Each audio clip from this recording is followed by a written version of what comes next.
Hi friends, welcome to my channel. இன்றைக்கி வந்து நம்ம கையில் வச்சுக்கிறது எலுமிச்சம்பழம் மாதிரி தான் இருக்கும். ஆனால் வந்து பார்த்திங்கன்னா இது கொழுமிச்சங்காய். ஸோ இதை வந்து நான் பார்த்திங்கன்னா சின்ன வயசில் வந்து சாப்பிட்டது. ஸோ அந்த காலம் வந்து ஒரு ஞாபகம். இதில் வந்து உப்பு மிளகா பொடி போட்டு சாப்பிடும்போது வேறு லெவல் டேஸ்ட்டாக இருக்கும். நம்ம சின்ன வயசில் சாப்பிட்றப்ப வந்து பார்த்திங்கன்னா வெறும் டேஸ்ட்டுக்காக மட்டும்தான் பார்த்து சாப்பிட்டோம். ஆனால் அப்போ வந்து பார்த்திங்கன்னா இதில் இவ்வளோ பெனிஃபிட் இருக்குங்கிறது இப்போ தான் எனக்கு தெரிஞ்சிச்சு. அதை என்ன உங்களுக்கும் ஷேர் பண்ணுறேன். இதில் அதிகப்படியான நோய் எதிர்ப்பு சக்தியை அதிகரிக்கிறது. அது மட்டும் இல்லாமல் செரிமான பிரச்சனைகளிலிருந்து விடுபட உதவுகிறது. வயிற்றுப்போக்கு மற்றும் மலர்ச்சிகள் போன்ற நோய்களிலிருந்து விடுபட உதவுகிறது.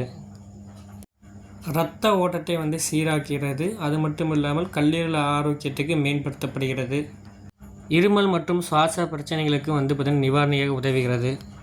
வாய்ப்புண் மற்றும் பல் பிரச்சனைகளிலிருந்து விடுபட உதவுகிறது. அது மட்டும் இல்லாமல் உடலுக்கு வந்து குளிர்ச்சி அளிக்கிறது.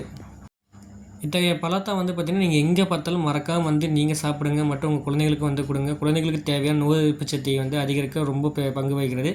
ஸோ மறக்காமல் வந்து ட்ரை பண்ணுங்கள். இதுக்கு முன்னால் யாராவது சாப்பிட்டுக்கிறீங்கன்னு மறக்காமல் கமெண்ட் பாக்ஸில் கமெண்ட் பண்ணுங்கள். நெக்ஸ்ட் வீடியோவில் பார்ப்போம். டாட்டா, பை பை ஃப்ரெண்ட்ஸ்.